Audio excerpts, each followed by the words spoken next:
Guys, जैसा कि हमने पिछले एपिसोड में देखा था कि शिगुई ने युआओ और उसके सभी साथियों को पकड़ लिया था। वो युआओ की सोल पावर चूज कर उसे मारने वाली थी, लेकिन तभी दी तियान ने रिवर्स स्केल की मदद से युआओ के शरीर पर कब्जा करके उसे बचा लिया। अब दी तियान युआओ की बॉडी का इस्तेमाल करके शी शुई पर हमला कर देते हैं, पर शी शुई ने आसानी से उनका अटैक रोक दिया। दी तियान कहने लगे, मुझे उम्मीद नहीं थी कि इस कॉन्टिनेंट का इंसान इतने ऊंचे कल्टिवेशन लेवल तक पहुंच जाए। शी शुई बोली, मुझे खुद उम्मीद नहीं थी कि खुद बिस्टिक गॉड दी तियान को मुझे रोकने के लिए यहाँ आना पड़ेगा। मैं समझ नहीं पा रही, आखिर बिस्टिक गॉड तुम इंसानी मामलों में दखल अंदाजी क्यों कर रहे हो। वो अपनी इविल स्पीड से युवाओं पर हमला करने की कोशिश करती है, पर दी तियान की क्लोन बॉडी वहाँ गई थी और युवाओं ने ड्रैगन गॉड क्लो का इस्तेमाल करके इविल स्पीड को नष्ट कर दिया। दी तियान शी शुई पर हमला करते हुए कहते हैं, अब मुझे समझ में आ गया कि उस वक्त मुझे इतनी ज्यादा इविल स्पिरिट्स का ऑरा क्यों महसूस हो रहा था।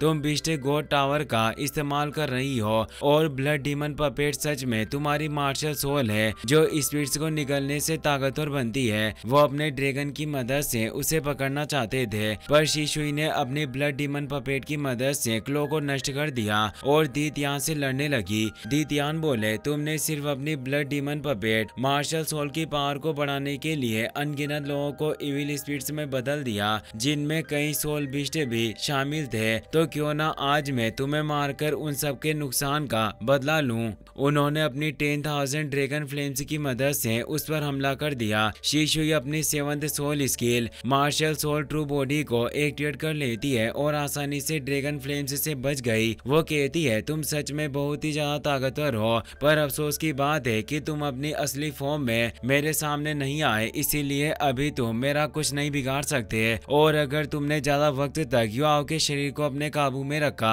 तो मैं यकीन के साथ कह सकती हूँ कि वो ज्यादा देर तक तुम्हारी सोल पावर को झेल नहीं पाएगा और शायद अपंग बन जाए। तभी दी तियान इन्फिनिट एनर्जी का इस्तेमाल करके अपने असली शरीर को युवाओं के पास लेकर आ गए। यह देखकर शी शुई के होश उड़ गए। वो कहने लगी, मुझे यकीन नहीं हो रहा कि तुमने सच में सिर्फ अपनी फिजिकल बॉडी को यहाँ बुलाने के लिए इन्फिनिट एनर्जी का इस्तेमाल किया। वो गुस्से में डेथ गॉड टावर को एक्टिवेट करके उन पर हमला करने लगी। दी तियान अपने ड्रैगन एम्परर एनहाइलेशन रोअर की मदद से सारी इविल स्पिरिट्स को मिट्टी में मिला देते हैं। डेथ गॉड टावर भी उनका कुछ नहीं बिगाड़ पा रहा था, जिससे खुश होकर वो मुस्कुराने लगे। शी शुई को भी एहसास हो गया था कि इस वक्त वो दी तियान का भी मुकाबला करने जितनी ताकतवर नहीं है, इसीलिए अपने डेथ गॉड टावर को लेकर चुपचाप वहाँ से चली जाती है। दी तियान ने भी उसे जाने से नहीं रोका, क्योंकि भले ही वो एक बिस्ट गॉड हो, पर शी शुई का मुकाबला करना उनके लिए भी काफी मुश्किल होता। वो युवाओं से कहते हैं, मुझे उम्मीद नहीं थी कि तुम इतने खतरनाक और ताकतवर दुश्मन को भटका दोगे। अगर मैं अपने असली शरीर को यहाँ लेकर नहीं आता तो मुझे डर है कि अपनी क्लोन बॉडी के साथ शी शुई जैसे खतरनाक दुश्मन को नहीं हरा पाता। युवाओं बोला, आप इंसानों और सोल बिस्ट के बीच अच्छा रिश्ता बनाना चाहते हैं, लेकिन अगर सन मून एम्पायर इस वॉर में जीत गया तो मैं यकीन के साथ कह सकता हूँ कि वो लोग सोल बिस्ट को सिर्फ अपनी रिसर्च के लिए इस्तेमाल करेंगे। उन्हें उनके जीने या मरने से कोई फर्क नहीं पड़ेगा। मैं सिर्फ उन्हें रोकने के लिए ये सब कर रहा हूँ। दी तियान कहते हैं, भले ही तुम सन मून एम्पायर को रोकना चाहते हो, पर तुम्हें इतने ताकतवर दुश्मन के सामने नहीं जाना चाहिए। अगर शी शुई अपनी पूरी ताकत लगाकर डेथ गॉड टावर के साथ मुझसे फाइट करती तो मैं यकीन से नहीं कह सकता कि मैं उसे हरा पाता, क्योंकि डेथ गॉड टावर की ताकत मेरी ट्रू फॉर्म से भी ज्यादा है। यह बात सुनकर युवाओं के होश उड़ गए। वो कहता है, मुझे यकीन नहीं हो रहा कि आप भी शी शुई को हराने में सक्षम नहीं है। दी तियान बोले, मैंने ऐसा नहीं कहा कि मैं उसे हरा नहीं सकता, पर मैं पूरे यकीन से नहीं कह सकता कि वो इतनी आसानी से हार जाएगी। खैर, अभी तुम इन सब चीजों को छोड़कर खुद को ठीक करने पर ध्यान दो। इस बार मेरी बहुत सारी सोल पावर तुम्हारे शरीर में जा चुकी है, जिससे तुम्हारा शरीर नष्ट होने की कगार पर है। इसीलिए तुम्हें जल्दी खुद को ठीक करना होगा, पर याद रहे तुम्हें डेथ गॉड से हमेशा दूर रहना होगा। यह कहते हुए वो एक पोर्टल की मदद से वहां से चले गए। युवाओं सोचता है, मेरे मास्टर इलेक्ट्रोलक्स एक सच्चे डेथ गॉड थे और शी शुई कभी भी उनकी बराबरी नहीं कर सकती। ये सोचते ही वो बेहोश होकर जमीन पर गिर पड़ा। संशु से संभालते हुए चेक करने लगता है, जिससे उसे पता चला कि दी तियान के शरीर पर कब्जा करने की वजह से युवाओं की बहुत सारी इटर्नल मेरिडियंस डैमेज हो चुकी है और धीरे धीरे उसकी लाइफ फोर्स भी कम होती जा रही है। एल्डर चेंग कहने लगे, डेथ गॉड डुलो अपने सोल टूल को लेकर यहाँ से जा चुकी है। अगर हमने सन मून एम्पायर के सोल टूल मास्टर्स को यहाँ से भगा दिया तो हम मिड डोंग माउंटेन रेंज को दोबारा हासिल कर सकते हैं। तभी व्हाइट टाइगर ड्यूक दाई हाओ डुलो कॉन्टिनेंट की सबसे बेहतरीन इमोर्टल हीलर डुलो वांग जियान को लेकर आ जाते हैं। उन्हें देखकर सबके होश उड़ गए। दाई हाओ वांग जियान से कहते हैं, युआओ ने हमारे स्टार लुओ एम्पायर को बचाने के लिए कई बार अपनी जान खतरे में डाली है, इसीलिए कुछ भी हो जाए आपको इसे बचाना ही होगा। वांग जियान अपनी सोल पावर युआओ के शरीर में डालकर उसे चेक करने लगती है। संशी दाई हाओ से वांग जियान के बारे में पूछने लगता है। वो बताते हैं वांग जियान सिर्फ डुलो कॉन्टिनेंट की नहीं बल्कि पूरे सोल मास्टर वर्ल्ड की सबसे बेहतरीन इमोर्टल हीलर है। साथ ही ये स्टार लुओ एम्पायर के इंपीरियल शाइन होल की डेप्यूटी मास्टर भी है। अगर किसी शख्स की सांस चल रही हो तो चाहे वो कितनी भी बुरी तरह घायल क्यों ना हो, इमोर्टल हीलर उसे ठीक कर सकती है। वांग जियान बोली, युआओ की हालत बहुत ज्यादा नाजुक है, लगभग उसकी सारी मेरिडियन से डैमेज हो चुकी है, साथ ही उसके अंदरूनी अंगों में भी काफी चोट लगी है, मगर इसके शरीर में एक प्योर लाइफ सोर्स मौजूद है जो धीरे धीरे इसे ठीक कर रहा है। अगर मैंने जबरदस्ती से ठीक करने की कोशिश की तो इससे युवाओं की हालत और ज्यादा बिगड़ सकती है। मैं सिर्फ कुछ एक्सटर्नल फोर्स की मदद से इसके ठीक होने की रफ्तार बढ़ा सकती हूँ। वो अपनी हीलिंग एंजल मार्शल सोल को एक्टिवेट कर लेती है जिससे वो एकदम जवान और खूबसूरत बन जाती है। वो युवाओं के शरीर में एक्सटर्नल फोर्स डालती है जिससे वो जल्दी ठीक होने लगता है और बाहरी घाव पूरी तरह से ठीक हो जाते हैं। युवाओं के शरीर में मौजूद लाइफ गार्डियन नाइफ वांग जियान को कुछ लाइफ फोर्स प्रदान करता है जिससे उन्हें 96 लेवल में ब्रेक थ्रू करके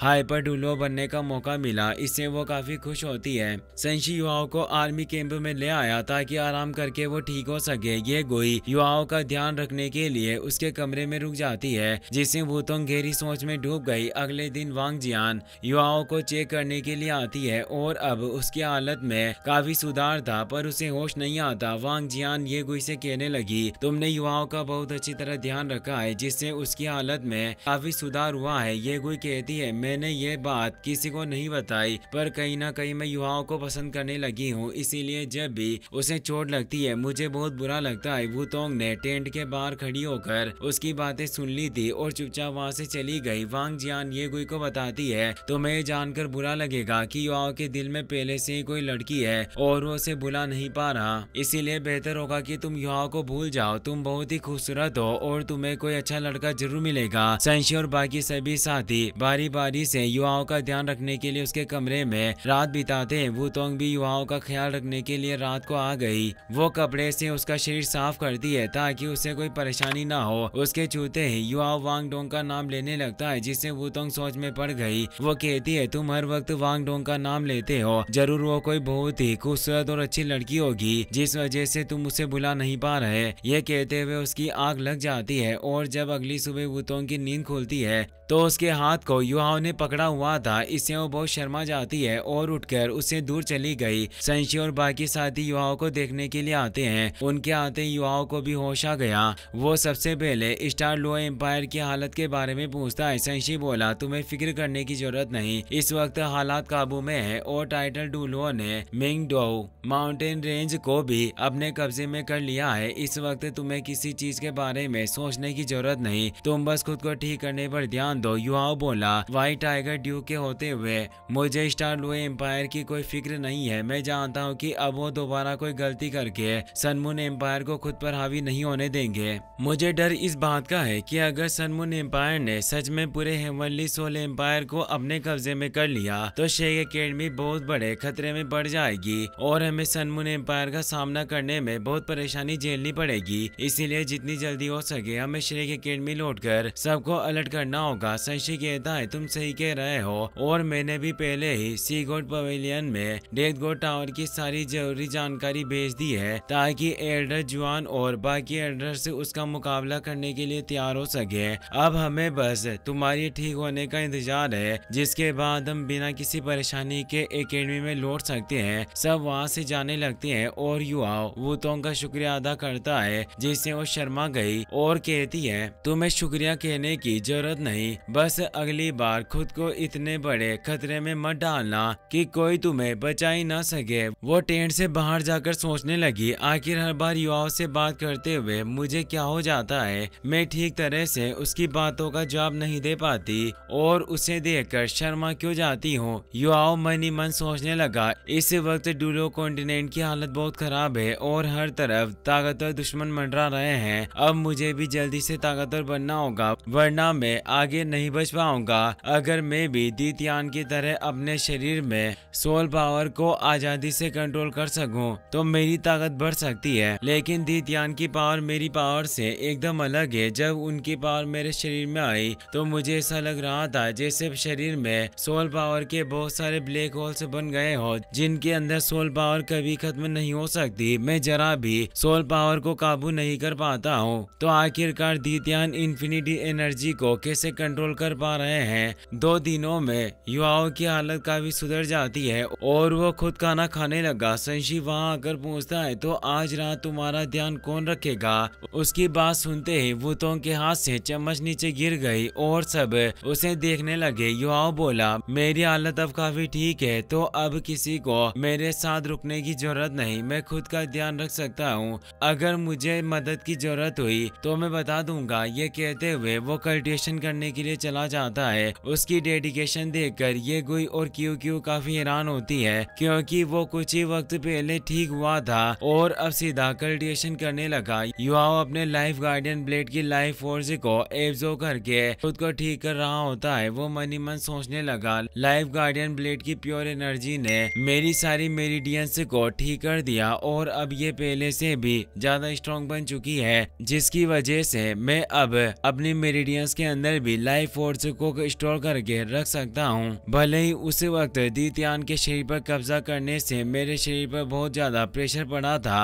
पर इसके साथ ही मुझे दीतियान की सोल पावर के सर्कुलेशन के राज का भी पता चल गया। अगर मैं भी अपनी सोल पावर को ब्लैक होल्स में बदलना सीख गया तो अपनी पावर को बढ़ाना मेरे लिए काफी आसान होगा। वो अपनी आइस पावर का इस्तेमाल करके सोल पावर को ब्लैक होल में बदलने की कोशिश करता है, पर उसकी सोल पावर का सर्कुलेशन इतना तेज नहीं था कि वो एक ब्लैक होल में बदल सके, जिससे उसकी सारी शक्तियां बेकार हो जाती है। वो मन ही मन सोचने लगा, जैसे ही मैं सोल पावर के सर्कुलेशन को बढ़ाने की कोशिश करता हूँ मेरी मेरिडियंस कमजोर पड़ जाती है। अगर ऐसा ही चलता रहा तो मैं सोल पावर को ब्लैक होल में स्टोर करके नहीं रख पाऊंगा। कई बार नाकाम होने के बाद युवाओं को एहसास होता है कि वो अपनी आइस इम्प्रेस स्कॉर्पियन को ब्लैक होल में बदलने की कोशिश कर रहा है, पर दीतियान की पावर आइस एलिमेंट से बिल्कुल अलग है, इसीलिए युवाओं अपने मकसद में कामयाब नहीं हो पाता। दीतियान के ब्लैक होल्स को अच्छे से देखने के बाद युवाओं ने कल्पना में 2 ब्लैक होल्स बना लिए थे, पर वो हकीकत में कामयाब नहीं हो पा रहा था। फिर युवाओं अपनी सेकंड मार्शल सोल की मदद से